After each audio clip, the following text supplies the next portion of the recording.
Bonjour à tous, j'espère que vous allez excellemment bien. Aujourd'hui on se retrouve pour parler cyclisme, pour faire le débrief de l'étoile de Bessèges. On va revenir un petit peu sur tout ce qui s'est passé lors de cette première étape, notamment une victoire française d'un coureur très prometteur qui est en très grande forme. On regardera également le classement général en fin de vidéo, top flop comme d'habitude, et puis le résumé rapide de la journée. N'hésitez pas à vous abonner à la chaîne, à réagir dans les commentaires, à mettre un pouce bleu, à partager la vidéo sur les réseaux sociaux, notamment auprès de vos proches, si vous pensez que ça peut les intéresser. Dans les commentaires, n'hésitez pas à me dire qui vous a plu, qui vous a déçu. Quand vous vous abonnez à la chaîne, vous pouvez rajouter la petite cloche, comme ça vous êtes au courant des dernières vidéos qui sortent, notamment des vidéos cyclisme. Et puis si vous avez les moyens et que vous voulez soutenir mon travail, vous pouvez faire un super fan, ça se passe dans les commentaires. Vous pouvez également rajouter la petite cloche, essayez de cliquer rapidement sur les notifications, sur les miniatures.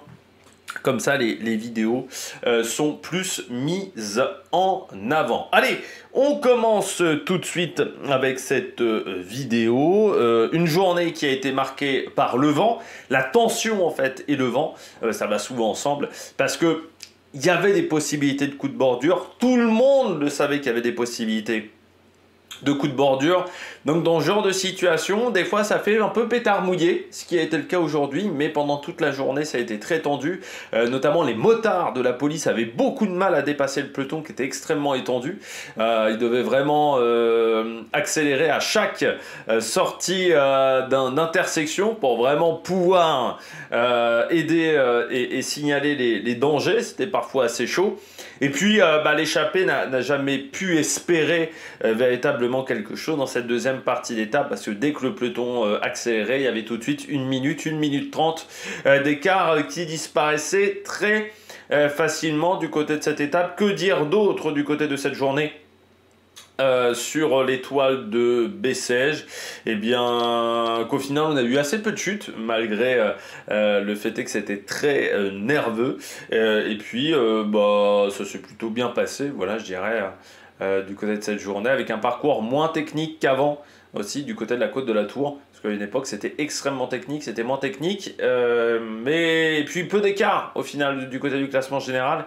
Je dirais que les leaders qui s'en sortent le moins bien dans le vent s'en sont quand même plutôt bien sortis, même s'il y a quand même des petits écarts pour notamment un coureur équatorien. Le résumé de cette journée, eh bien, ça a commencé assez vite avec une échappée qui partait au bout de 3-4 km de course. Échappée avec Mario, avec Célestin Guyot. Également, on avait Van Petegem, Vercouilly, Van Petegem à Wagner-Bazin. Vercouilly qui est de l'équipe Flanders, Guyon c'était la Van Riesel et Mario de la CIC. Ces coureurs-là qui vont prendre assez vite de l'avance au bout d'une trentaine de kilomètres, donc à 127 km de l'arrivée. L'écart était de 6 minutes 05, c'est même l'échappée c'est l'une des deux échappées depuis le début de saison qui a eu le plus d'avance en ce début de saison, parce que c'est vrai que jusqu'à maintenant 6 minutes c'était pas arrivé régulièrement, il faut le souligner. Derrière, eh bien, les équipes de sprinteurs roulent, notamment la Lotto pour Arnaud Delis et la Soudal pour Paul Magnier. Ça veut dire qu'on pouvait se dire quand même que le coureur français avait des ambitions du côté de cette journée. Lors des deux passages de la côte de la Tour, au programme, c'est Van Petegem qui prend les points de la montagne devant Vercouilly et Guyon. L'écart qui va diminuer, écart maximum 6,05 à 90 km de l'arrivée. 3 minutes 40, malgré le peloton extrêmement tendu, parce que vers 80 km de l'arrivée, c'est là où il y a eu la prise d'antenne du côté de la chaîne d'équipe. C'est vrai que le peloton était assez tendu à ce moment-là. Eh bien, il y avait quand même encore 3 minutes 50 d'avance. Puis 2 minutes 35 à 55 km de l'arrivée. Là, on a eu parfois des situations à 2 doigts du coup de bordure. Et ça commençait vraiment à s'exciter. Et puis on a eu ensuite la chute de Damien Touzé à une quarantaine de kilomètres de l'arrivée. Et à 35, c'était le début des coups de bordure avec l'échappée qui était reprise sans forcément que le peloton ait fait énormément d'efforts, sans forcément que le peloton ait voulu, mais avec le rythme, la tension, l'excitation à l'intérieur du peloton qui a fait que ça a accéléré un petit peu dans tous les sens. Des coups de bordure emmenés notamment par Total Energy, Soudal, Ineos, Uno X, mais des coups de bordure qui provoqueront pas beaucoup d'écart. Et très vite, ça s'arrête. Tout le monde re-rentre dans le peloton à 35 km à 29 km de l'arrivée. Donc ça a été un petit peu animé pendant, je dirais, 5-6 km. Et puis après, ça a de nouveau ralenti. On a même eu quelques attaques de coureurs entre 30 km de l'arrivée et je dirais 15 km de l'arrivée. Et puis à la fin, eh bien, c'était un sprint particulier avec cette montée. C'est la Red Bull Bora Hansgrohe qui emmène, notamment Jordi Meeus, mais qui va se faire contrer sur la toute fin par Paul Magnier, qui devra quand même s'employer pour aller chercher cette victoire devant le sprinter belge, et oui. Et en 3, du côté de cette étape, du côté de cette première journée de compétition, eh bien, ça sera Marijn van den Berg, toujours bon en début de saison, le néerlandais du côté de la EF, qui pourtant s'est débrouillé seul. Allez, on regarde tout de suite les coureurs au top. Attaque de Marlou! Les coureurs au top, on commence avec Paul Magnier. Pour moi, oui, il est très fort aujourd'hui, Paul Magnier. Parce que c'est vrai que quand Pierre Rolland a dit en interview, a dit qu'il avait fait une interview où il avait pris du poids, c'est vrai que j'avais lu ça rapidement, à droite à gauche. C'est vrai que quand il m'a rappelé ça, je me suis dit, ah, c'est vrai que quand il a pris quand même 7-8 kilos, un truc comme ça, parfois on perd quand même des qualités en bosse.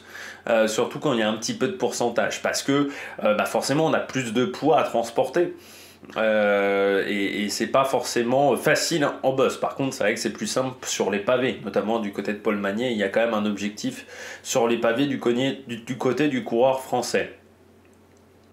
Là aujourd'hui, dans la montée finale, il est tout le temps bien placé. C'est fort. J'ai regardé le dernier kilomètre, j'ai re-regardé le dernier kilomètre. Il est tout le temps bien passé, et en plus, sans être obligé de frotter. De Ligt, il frotte avec Pedersen. Jordi Meeus, il est trop tôt devant. Van Gils, il trouve jamais l'ouverture. De Ligt se fait enfermer, notamment par les décathlons AG2R. Les décathlons AG2R, en passant, ils sont, je sais même pas c'était pour qui les décathlons AG2R.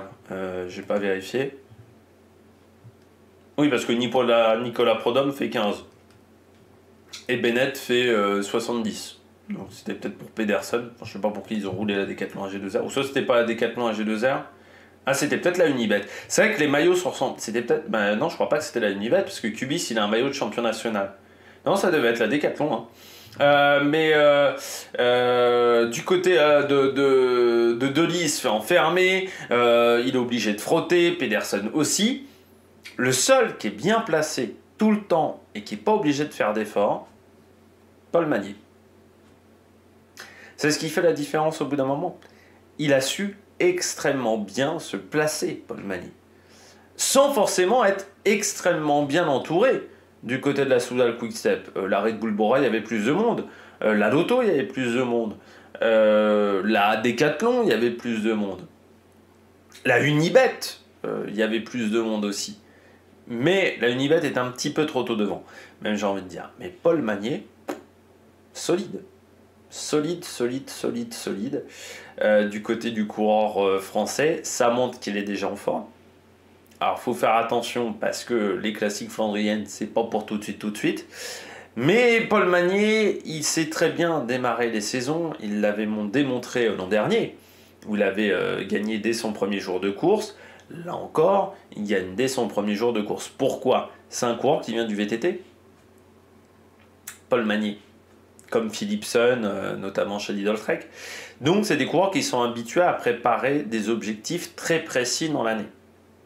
Encore une fois, la saison de VTT, c'est très court. Les week-ends de VTT, c'est très court. Il y a 5-6 rendez-vous en VTT dans l'année. Peut-être un peu plus maintenant, parce que Eurosport a repris ça en main, mais il y a très peu de rendez-vous dans la saison.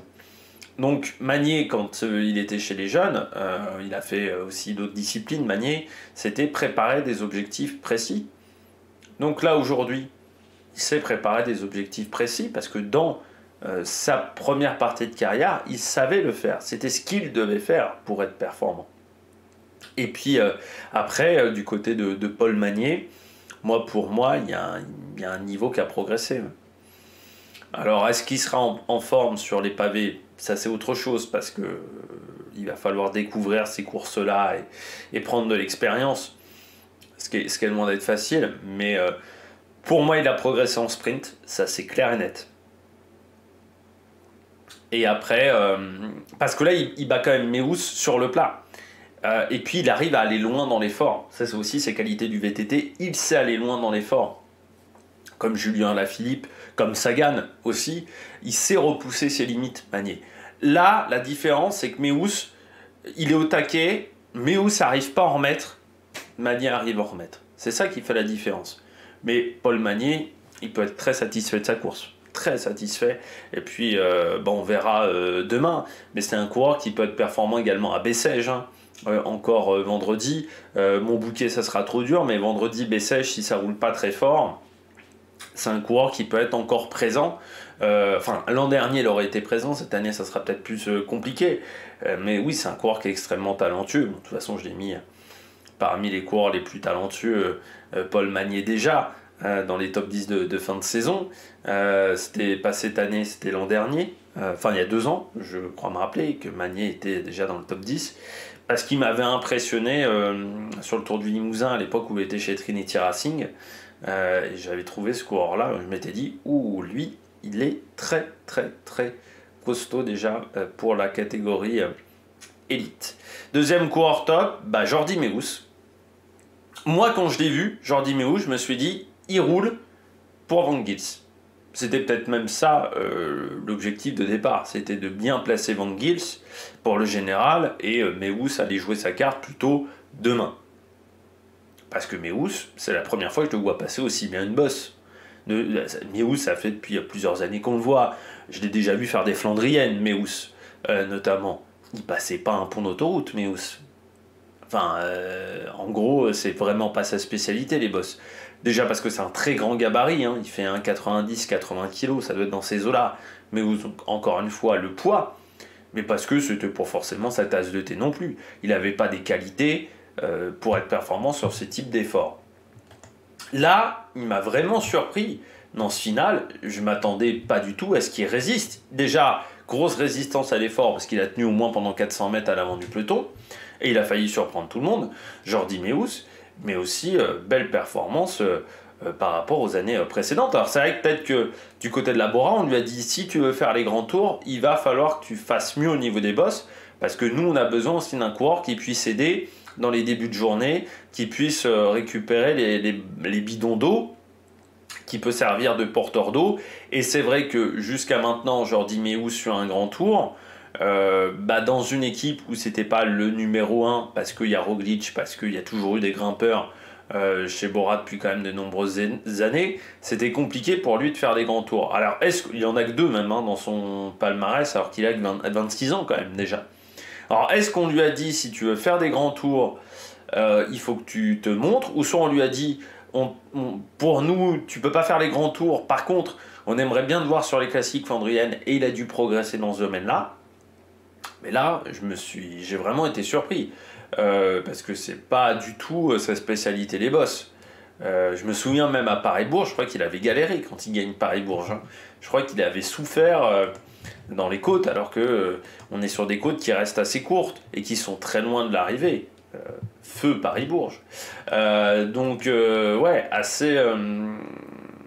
Assez surpris par cette capacité qu'il a eu de passer les bosses. Moi, je m'attendais pas du tout à ça, hein, de la part du Jordi Meeus, donc bien content. Autre coureur top, Thibaut Kélich, pas Thibaut, Thibaut Kélich, bon début de saison, hein, du côté du Belge. Déjà à la Marseillaise, il avait été présent, on l'avait beaucoup vu, notamment dans ce groupe de 4.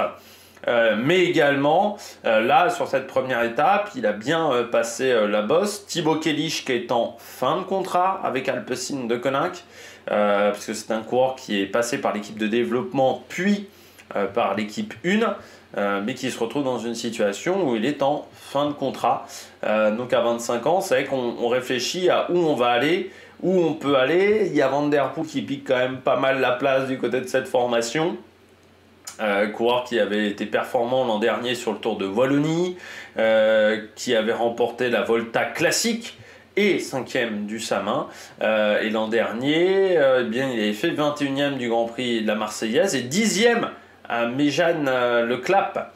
Donc on va voir ce que ça va donner sur le classement général sur cette semaine, en sachant que bon, Alpecin n'a pas vraiment coché cette épreuve, mais là j'ai trouvé que c'était vraiment bien Timo Kehlich. Et puis rapidement pour finir, Pierre Latour du côté de la Total Energy. Alors déjà encore une fois sur le cours de bordure, la Total Energy était là, sauf Pierre Latour, mais la Total Energy était là, et on voit vraiment qu'il y a un vrai progrès dans cet exercice-là du côté de cette formation. Mais une journée avec coup de bordure, une journée avec un final technique, Pierre Latour finit 13e à 2 secondes, dans le même temps que Vauquelin, dans le même temps qu'un Van Emelen, dans le même temps qu'un Kevin Geniet, pour un coureur qui n'est pas du tout à l'aise dans l'exercice. Là, ça frottait beaucoup quand même en fin d'étape.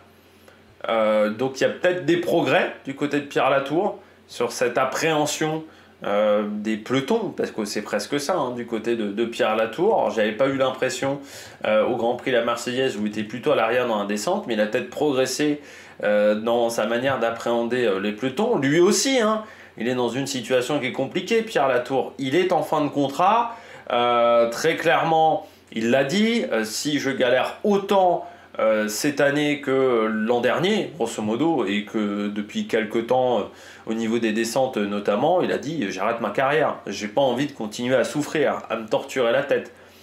Donc, bah, ça serait bien de se montrer. C'est quand même un coureur, parler d'énigme avec Ivan Sosa, Pierre Latour, c'est quand même un petit peu une énigme aussi, hein, parce que hyper prometteur chez AG2R, complètement disparu, je dirais, depuis 2020.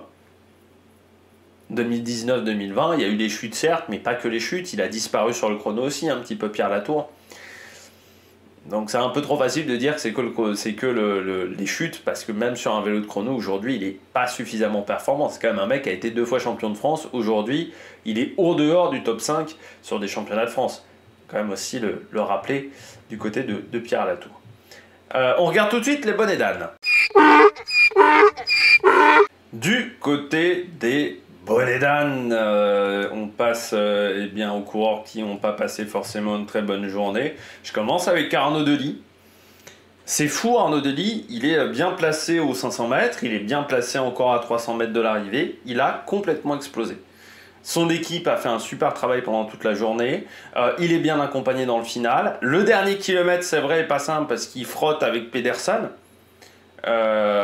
Il frotte aussi avec il se fait enfermer par les décathlons, il se fait enfermer par 2-3 mecs. Mais Delis aujourd'hui inexistant, c'est assez rare parce que normalement Delis, déjà l'étoile de Bessèges, il aime plutôt bien cette course, et puis normalement Arnaud Delis il est plutôt performant lui aussi hein, sur ses premiers jours de course. C'est un coureur qui est plutôt efficace tout de suite, et là il a complètement explosé. Ce qui est peut-être rassurant, c'est de se dire il a complètement explosé, c'est qu'il n'est pas encore au top de sa forme. Ça sera peut-être mieux pendant la période des Flandriennes, parce que c'est vrai que Delis, ça fait depuis des années qu'on l'attend sur la période des Flandriennes. Et soit il y a des problèmes physiques, soit il n'est pas forcément incroyable sur ces courses-là. Donc c'est vrai qu'on l'attend cette année vraiment sur ce type d'épreuve du côté d'Arnaud Delis. Donc peut-être qu'il a changé également sa manière de travailler, sa manière de préparer la saison pour ne plus être autant en forme peut-être au tout début d'année et pour avoir des pics de forme un petit peu décalés. Ça a peut-être été l'objectif du côté d'Arnaud Delis, mais là aujourd'hui il a complètement explosé, complètement disparu du côté du coureur belge. Autre coureur, bonnet d'âne du jour qui m'a un peu surpris, c'est Mats Pedersen, inexistant. Alors lui, autant Arnaud Delis, on l'a vu dans le final, un petit peu, mais il explose complet sur la fin, il finit que 7ème. Autant Mats Pedersen, je ne sais vraiment pas ce qui s'est passé du côté du coureur danois. Parce que oui, quand je dis qu'il y a Pedersen, il frotte Pedersen, mais pour moi il frotte Martin Pedersen, hein, il frotte pas Mats dans le final, mais je ne sais pas ce qui s'est passé pour Pedersen. Est-ce qu'il a eu un problème technique sur son vélo? Est-ce que lui aussi a complètement explosé, qu'il n'était pas en jambes? Mais là aussi c'est surprenant parce qu'il connaît bien cette montée. face à Brian Cocard. Alors c'était pas totalement le même final, mais ça en était très bien sorti. C'est un coureur qui démarre normalement toujours bien ses saisons. Voilà, c'est toujours un mec qui est au taquet en début de saison. Donc là aussi, est-ce que la préparation a été modifiée du côté du coureur danois, pardon, pour grosso modo pour essayer de durer un peu plus dans le temps, parce que là, c'est vrai qu'il a une année qui va être importante pour lui, et est-ce que c'est la raison? Mais c'est assez surprenant de le voir aussi loin sur un début de course.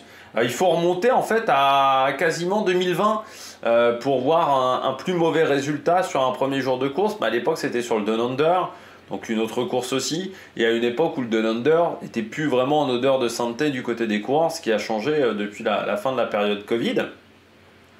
Mais Mats Pedersen, surprenant, parce que normalement, on sait que c'est un coureur qui est toujours efficace sur ses débuts d'année. Alors, est-ce que là, il a décidé d'être performant plus tard? Il a quand même l'objectif du Tour d'Italie, du Tour d'Espagne cette année, Mats Pedersen. C'est vrai que ces dernières années, il avait quand même souvent tendance à faire le Tour de France. Donc, le fait de faire le Tour d'Italie, ça a peut-être un peu chamboulé sa préparation. Mais par rapport à la domination qu'il a vue en début de saison, c'est vrai que moi, je l'attendais à un niveau équivalent cette année.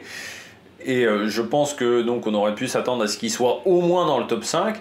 Le fait qu'il soit complètement inexistant sur cette première journée, c'est assez surprenant du côté de Mats Pedersen. Et puis, dernier coureur flop, c'est du côté de l'AEF, c'est Richard Carapace. 15 secondes quand même de perdu. C'est pas une super opération du côté du coureur équatorien. Alors, on savait qu'aujourd'hui, ça allait être compliqué pour lui. Mais quand tu vois que Pierre Latour est à 2 secondes, quand tu vois qu'un Kevin Vauquelin également s'en sort bien dans le top 20, tu te dis quand même que Carapace était en capacité de tenir la cadence de ces coureurs-là et qu'il aurait pu donc se retrouver un petit peu mieux classé que cela. Carapace, et puis c'est pas Hugh Carty qui va aider la formation aussi en termes de résultats, parce qu'aujourd'hui ça a été compliqué. Heureusement qu'il y a eu Marine van den Berg du côté de l'AEF, mais c'est vrai qu'on peut pas dire que du côté de cette formation ça a été super incroyable en termes de résultats. Allez, on regarde tout de suite les différents classements. On regarde pour finir cette vidéo les différents classements, je les mets même à jour, il est 18h30. Eh bien, comme vous le voyez, il y a des petits écarts quand même à l'arrivée, avec la victoire de Paul Magnac, Jordi Meeus et Marine van den Berg. Belle opération pour Maxime Van Gils en passant le coureur belge de la Red Bull Bora Hansgrohe. On voit par exemple un Kevin Vauquelin à 2 secondes avec Pierre Latour, mais en fait c'est plutôt Ghana par exemple à 10 secondes, Tarling aussi a perdu du temps, et Carapace, lui, qui finit à une quinzaine de secondes, voilà, et qui fait pas forcément la bonne opération du jour. Du côté du classement général, et bien donc Paul Magnier est en tête devant Jordi Meeus et Marine van den Berg. Maxime Van Gils, on va dire, pour ceux qui peuvent jouer le classement général jusqu'au bout. Quoique Marine van den Berg peut être bon également sur cette semaine. Mais le Mont Bouquet va être trop compliqué pour Van den Berg. Et bien c'est Maxime Van Gils qui est le mieux placé devant Kevin Vauquelin, Pierre Latour, Kevin Genietz également, qui sont pas très loin derrière. Du côté du maillot vert, il y a là aussi Paul Magnier devant Jordi Meeus et Marine van den Berg. Du côté du maillot à pois, c'est Alexandre Van Petegem qui a passé en tête des 2 côtes du jour devant Victor Vercouilly et Célestin Guillon. Van Petegem qui est le fils de Peter Van Petegem, pour ceux qui ont connu le cyclisme dans les années 90-2000. Du côté du maillot blanc, eh bien c'est Paul Magnier qui est également en tête, devant Arnaud Delis et Dylan van der Storm, avec Clément Ischiero et Joris Chaussinan du côté de ce classement. Et puis du côté du classement par équipe, c'est la Red Bull Bora qui prend 10 secondes d'avance sur la Total Energy, la Flanders Baloise 3e, les équipes françaises qui s'en sortent plutôt bien, alors que la Uno X finit à 1 minute 30. L'étape de demain, eh bien une étape qui part de Domesargues pour aller à Marguerite. Étape de 166 km avec 2 côtes au programme. Une première boucle où on prendra la côte de Montagnac, une deuxième boucle où ça sera la côte Cabrières, Montagnac, vous avez le profil là. Cabrières aussi, c'est pas très compliqué. Et du côté du vent, eh bien là, ça sera pas évident. Avec 35 km en rafale, 12-13 degrés, il fera pas très chaud, hein, avec une matinée encore assez froide. Et surtout le vent qui pourrait de nouveau créer de la dangerosité et également des coups de bordure. Eh bien, on verra ça demain, on fera le débrief de cette journée de compétition. D'ici là, n'hésitez pas à vous abonner à la chaîne, à réagir dans les commentaires, à mettre un pouce bleu. Le Vendée Globe arrive. Il y aura peut-être également Euskata Euskadi aujourd'hui ou demain, la présentation d'équipe, parce que je l'ai enregistré. Puis d'ici là, n'hésitez pas à vous abonner à la chaîne, à réagir dans les commentaires. Allez, ciao ciao sur l'Amérique Production.